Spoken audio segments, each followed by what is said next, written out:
Marketing funnels can feel really complicated, but they don't have to be. Here is the simple funnel that I use with all of my clients just to get them started. If you're a business owner that's struggling to understand what your funnels are in marketing, then this is a really great place to start. And if you're new here, hi, I'm Molly. I run Strategy Studio, a marketing studio based in Cornwall. I work with businesses across the UK with their email automations and email projects, content creation, video editing. I've been working in marketing for over 5 years, helping industries such as skincare, food, fashion, e-commerce, service-based providers, creative business owners, you name it. Here's what I do with those business owners when they are a little bit confused on where to start within their marketing funnels. To run over a really simplified funnel, you can see here you've got a bit of a triangle going over, and it always is top of funnel through to middle of the funnel through to the bottom of the funnel. This essentially represents where your customers go through in order from brand awareness to then reaching and getting a sale. So that's the most basic description. But let's go and deep dive into these sections a little bit more. So the top section refers to your traffic. Is that through your socials, your TikTok, your Instagram, SEO, optimization, ads, whatever you're sort of dabbling in? It's that sort of traffic that's building up on a top of level awareness. That can be also using trending audios that reach a wider audience, viral moments. That's just building up your traffic. So that's how you start with getting eyeballs on your business. They don't have a clue about really what you do within your business. So moving them through to the next stage of the funnel, which is all about nurturing and having a lead magnet. So if you're a product-based business, this will be like when you see people offering 10% off or a free fit check or something that's more relevant to you and your industry, but it gets them across the line from discoverable content through to more nurtured content and specific. So if you're a service-based provider like me, I've got my ultimate marketing checklist that you can download for free, link in the description. But that is the sort of lead magnet which gets people from totally not knowing what you're doing to more curious. So with this, you exchange value in terms of exchanging for their email, and you can be really clever with sign up forms here. Like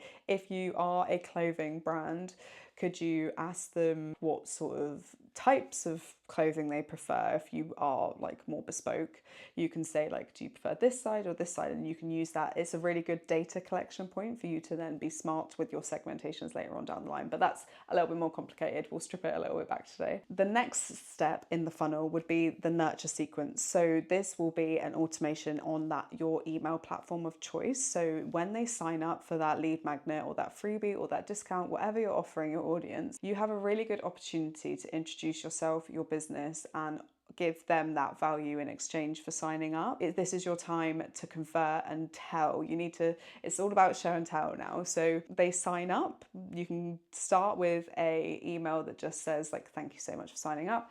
Here's your discount code or whatever. Here's where you can download the freebie with a little bit of information about what they can expect to see from being in your email list. Like with me, it says like, thanks for signing up. Just to let you know, every first Monday of the month at 9 a.m, you'll be receiving a newsletter from the studio with exclusive marketing tips, yada, yada, yada. So you set the expectation of what they're going to get when they sign up to you. Then I target them 3 or 4 days later that just says, have you downloaded the freebie yet? What did you enjoy the most? I found that most of my clients really liked this part, and then I expand on a certain type of the topic. Then about 3 or 4 days later after that, the email then gets sent out that's more about me and the business. So they might be thinking, God, who's this person that's just yabbing on about marketing? She doesn't seem verified enough. I'll then introduce myself properly and explain about how I've worked in the industry for 5 years. I've seen my clients go from X to Y, giving them the transformations and sort of building up that trust. So that's where you can really take them on that journey to be thinking, oh, she knows what she's talking about. She has the experience. Maybe the next step for me is to start buying, which is then to the bottom of the funnel, which is your offer and conversion. This is how you guide them to buy your service or your product. So they've gone through all of that. They'll start following you. They'll start engaging in more of your content. You can then reach out to them on a monthly basis and sort of get those leads converting and engaging in that kind of way. So that's how you sort of get somebody from the discoverable content all the way down to the landing your offers or your services in a very simplified way. I work with businesses to help get this set up, but in a way more personalized way that suits them and their business. And it's also tax deductible. So if you want to click the link in my bio, I I offer free 30-minute discovery calls if you just wanted to jump on a call with me and chat through where you're at with your marketing. I'd love to get to know you all, and I'd love to work with some of you as well. But yeah, my main tip for this is to not overcomplicate it. Just make it super simple. Start messy, start scrappy, just start, and you can always go and refine that later on. Like, I got my welcome sequence up a few months ago, and it's probably needs to be revised again already because updates have happened within my business. So just as long as you're just putting it out there and don't get stuck in the perfectionist trap, then you'll be good. Thank you so much, and I hope this was helpful, and I'll catch you in the next one.